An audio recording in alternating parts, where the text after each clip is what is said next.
Hi, welcome to singularIt training, and welcome to this second video about Spring Boot. If you did not watch the first video, I would suggest that you watch the first one in the group first. In this second video, we will talk about the Java component from the REST controller down to the data repository from Mongo. Let's go in the Java source. We have the Docker and the Jib here on the side. We'll talk about Docker, building Docker, running Dockers in a different video. We'll concentrate on Spring Boot on that one. We have this application, this Vue.js KCEN app.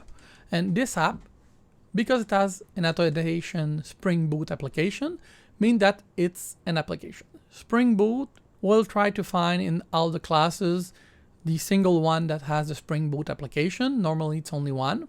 And it will run the main in that class. We have the enable configuration properties here, which will load the application properties class, which is currently empty. It's there for your application, for your properties. It's part of the config, but we don't have to use it yet. It's empty, in fact.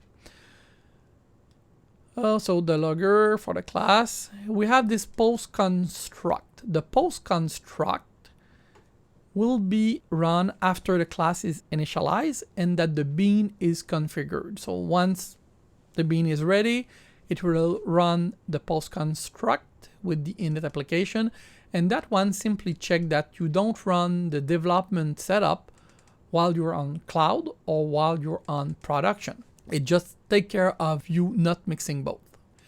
You have the main, which will be run when you run Spring Boot. Create the Spring Boot application, add the default profile, copies the environment into the application, and it does some logs. So when you see that you have this warning, application is running, access URL, localhost with the ports, this is where the information is output in the system. Now, this application as a Spring Boot application, because it's in the package, comes singularIt training.vue.js. Everything at that package or under will be scanned by Spring Boot, and when annotations are found, the class will be created and used.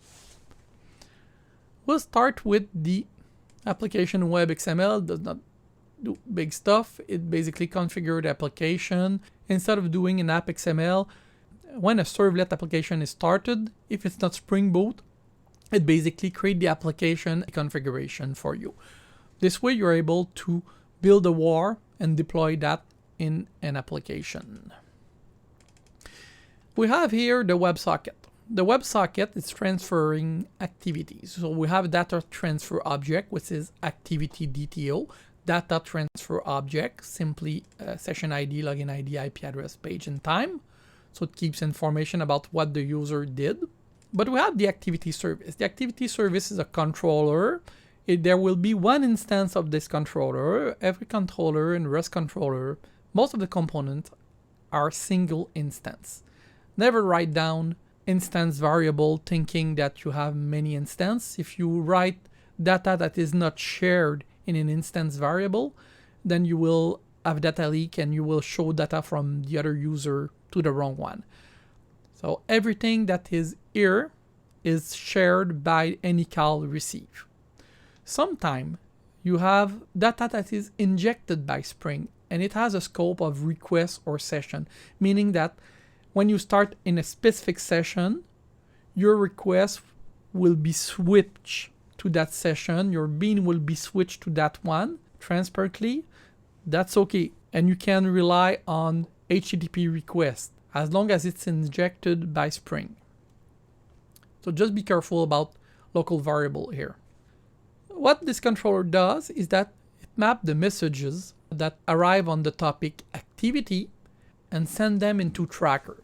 The topic activity is used by user when they click on links. It registers more information, more events, and the tracker is used by the admin. It's only accessible by the admin. So that activity currently is the same type of object. It could be two different transfer objects. They just use the same one. So basically you receive an activity DTO, the data transfer object. you copy the principal name. The user login ID comes from the principal. The principal, here you don't have any notation, any annotation. SpringBoot, when you have something that is called automatically with an annotation, it has some specific classes that it knows about, like Java Security Principal. So it keeps the principal that you're currently logged in and pass it to the method. Same thing for the stump header accessor. There's a bean stump header accessor, so basically it transfers that into the request because it finds that the signature of the method needs it. So it will copy the name from the principal, it will copy the session ID, the IP address. We'll see later on the IP address where we get it into the connection, the time which is now, and it will just post it under the tracker. So any activity that the user make, just add new information during the processing and put it on the tracker. So the admin can see on the tracker what the user did. There's a specific one here on application event, on session disconnect event, in which case the user just disconnect or log out or close the browser, in which case we add a new activity that doesn't exist to say that the activity that the user did log out. That allows us to have a good view of how the user are using our system. And that WebSocket is here because we decided during the generation to add the WebSocket. Now we'll go under the REST controller. The REST section, there's a couple parts here. There's bad request alert exception with problem, like we said earlier. It's a way of describing the error message, but more as a JSON format. What's fine about that is that there's a controller advice, not that one. Here, the exception translator. The exception translator translates the exception into a problem. So it's a controller advice. This indicates Spring that we want to use that class to make specific changes. And it's what we do with it. We have this process of requests which may have problem. So if it's something else than a constraint violation problem or a default problem, it just returns the entity straight because it's not a problem, it's standard request. But if it's a problem, in that case, it will find out the key, the error validation, the message key, and will create a problem from that with the builder.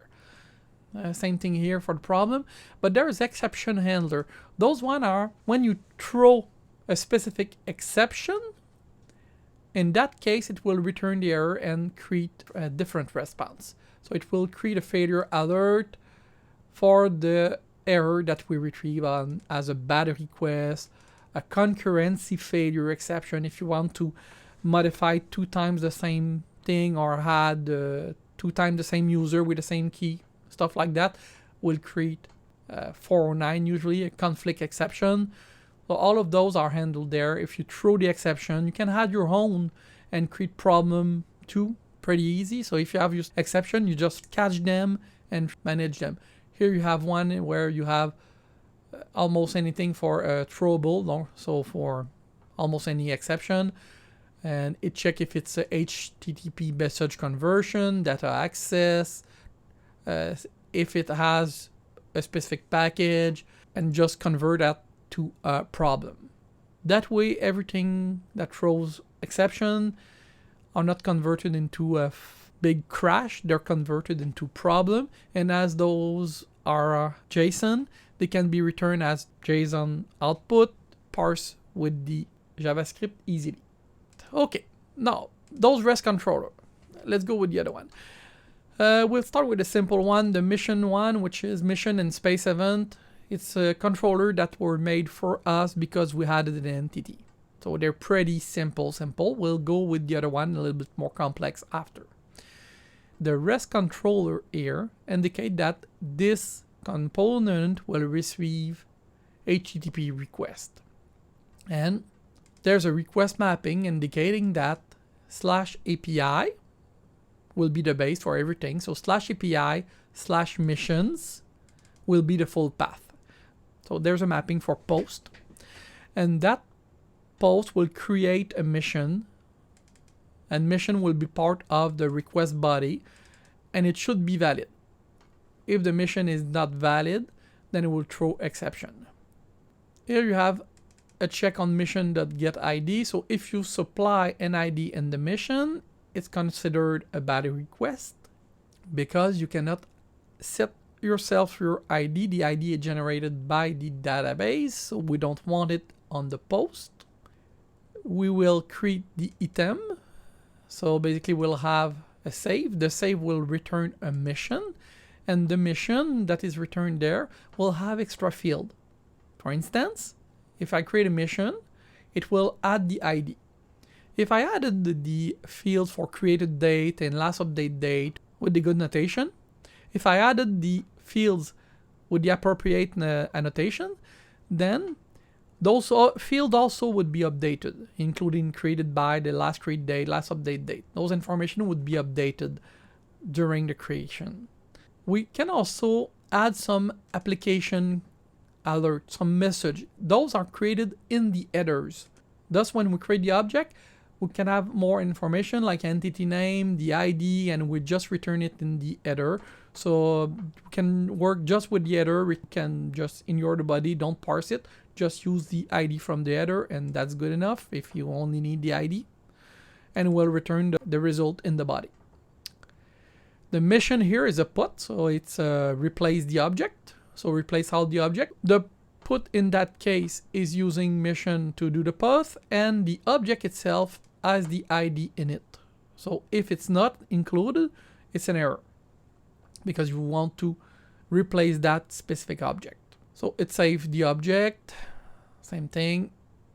You get here a get mapping, it will return a list, call the service, find all using pageable. Pageable will be created from the parameters that are passed in the get. You don't have to manage them. SpringBoot will convert those parameters into a pageable object, and the pageable object will be able to go all the way down through the repository. So we'll be able to find out with a page. The pageable is, I want to see record from the number 10 for a limit of 10. So it's the second page. Start at 10 for limit of 10. And it will return a page of object mission. And the page of object mission, that page has some content, which is a list of mission.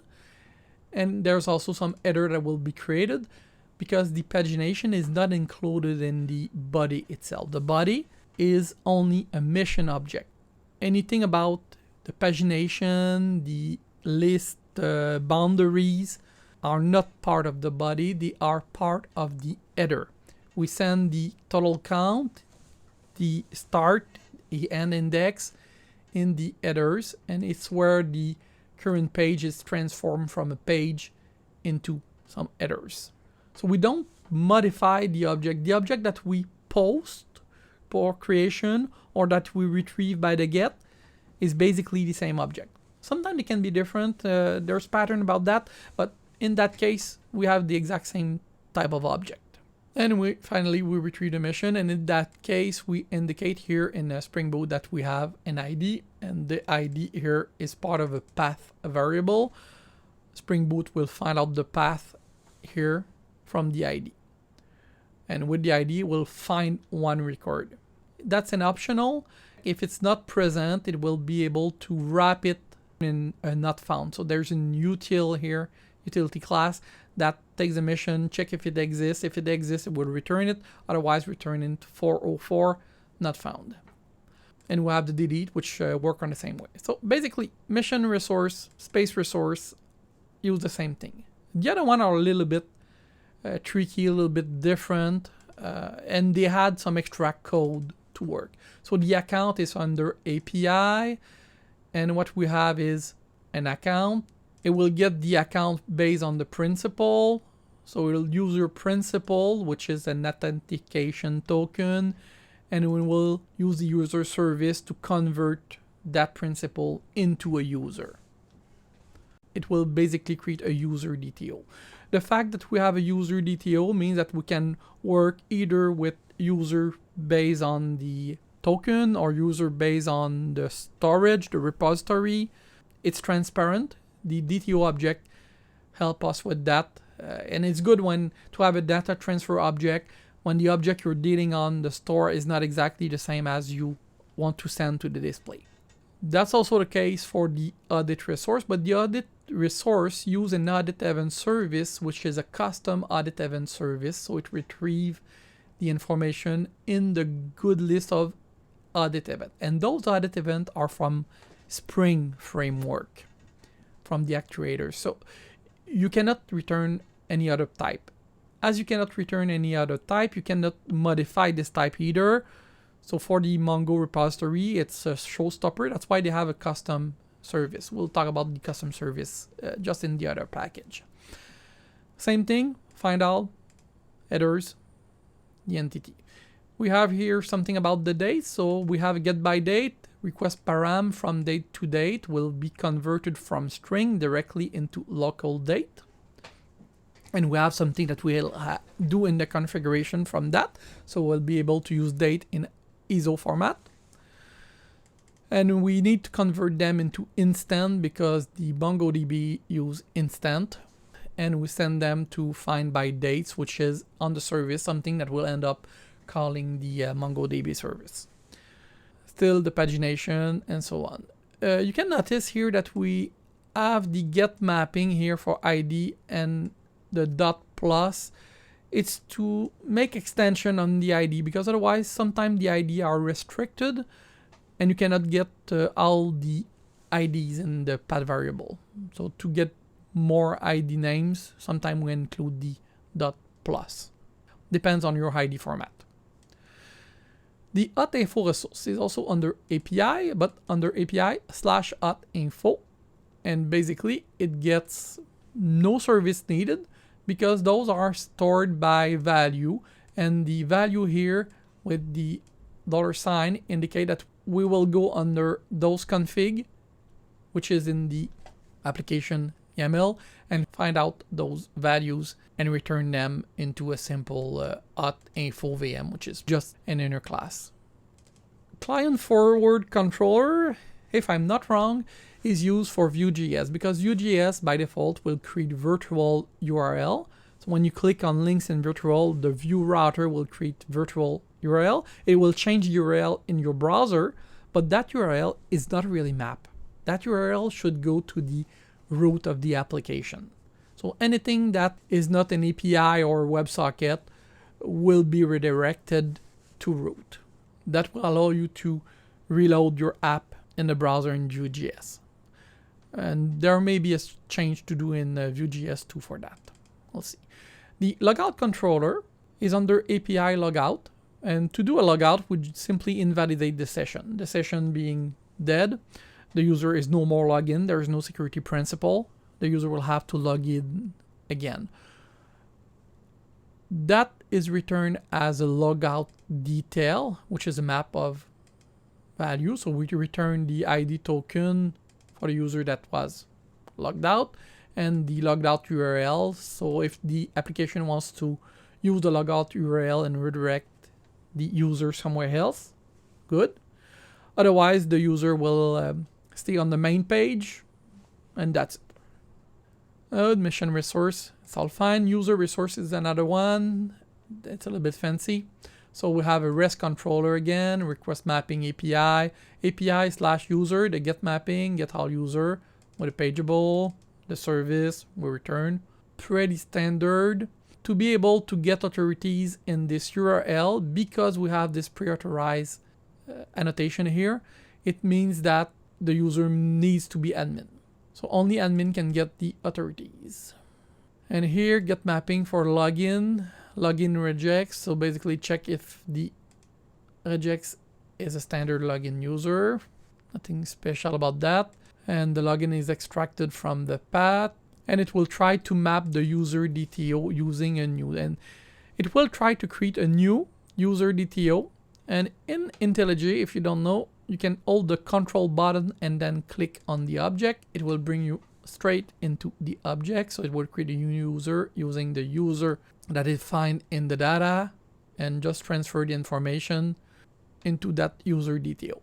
That's all for the web part. Now we're in the service part. We'll check those DTO right away and those mapper right away too. So we have the user DTO, we just open it. It's basically data transfer object. The only thing special is that we have some pattern to validate the field name, and we have some size constraint from min to max. So that's basically here. And there's some conversion to convert a list of user into a list of user DTO, user to DTO, user DTO to user. So it's to work on both ways. And working with that method using user DTOs really makes it easier to swap the source of user and for JHipster to use their own user. So that's it for the mapper and the data transfer object. Let's look at our services.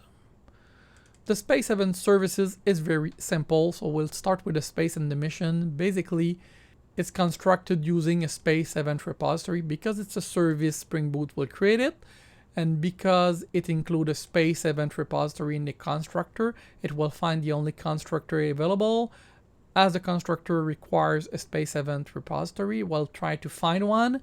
It will find it, create it first, then inject it here, and so on till the REST controller is created. When we do save of a space event, we take the repository and delegate the save. That's it. That's all. Nothing more. Find one. We call find by ID, delete by ID. It's really a straight one. It's kind of passed through at that point because we don't have any transformation to make for the space and the mission. There's nothing to do with those. They're straight service. Some other services are more complex. The audit event service is more complex. This one uses a persistent audit event repository and has some converters to convert the event. So basically, first thing we have is a schedule every 12 a.m. It removes all audit events. Method name is not that important, but we need to run at 12 a.m. Basically, what it does is find by audit event data before, and that's on the repository. That is magic interface. By typing find by audit event, and that there's a field called audit event date, and that we have before, it means that the date must be before the value we supply. We say that, okay, now minus the number of days that are configured, so minus 30 days. And if we found some result, for each result from the repository, document repository, we will delete the event. The rest, nothing special. The only thing that we care is that we will call the method convert to audit event on the converter using the map method. So if there's a find all, it will convert the result to this type. Really clean mapping. User service has some methods for update user because we sometimes receive information from the identity provider and we want to update the user information. So we have some more method for that to sync, for instance, with identity provider, IDP, identity provider.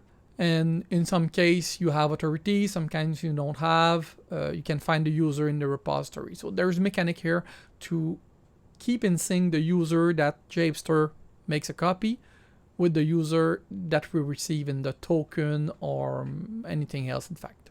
That allows JHipster to switch from GWT JHipster token to OAuth to the user authentication method. So they have 3 ways of authenticating user and they're able to switch from one to the other one. The security package contains information about authorities and security. So we have a couple of things on OAuth. We have the audience validator. The audience validator just check that the audience is supplied and is good or not. So basically you have a token and the token contains some audience, which is the client when you go in Keycloak. And if the audience match what is allowed, then everything is good. So the result is success. Otherwise, we have a failure. That allows us to have a client ID and to make sure that token from other client on the same auth server do not get used to call our service. So that's a security that we want to do. And that one is nice because it allows us to have a list of allowed audience. It's the case sometimes we want to have 1 or 2 audience, but we don't want to allow all the audiences to connect. We want to limit that a little bit. The converter, so basically it extracts the authority from the claim. There's security util for that, we'll see. So it takes the claim on the the JHipster token, and create a list of authorities for the user. We have here this data transfer object. That's pretty much the type of response you have when you do a login on an auth server. Then you have those roles, admin, user, and anonymous, that we'll use a little bit later. You have the security util, which make things pretty cool, like getting the user ID, which is the authentication in the security context, standard Java. And from the authentication, depending on the principal, if the principal have user details, then we can get the username. Otherwise, we will get the preferred username, which is standard claim in the JHipster token. And it kind of falls back to the default OpenID Connect token. So basically, it tries to find out the best preferred username depending on what kind of user detail it receives. Authenticated, which means that you have an authority which is not anonymous, and check to make sure that you have the role, to have the authorities, and some mapping here to map the roles from the token into a role from a granted authority, which is the way that JHipster manage the access. The repository are the class with the magic interface.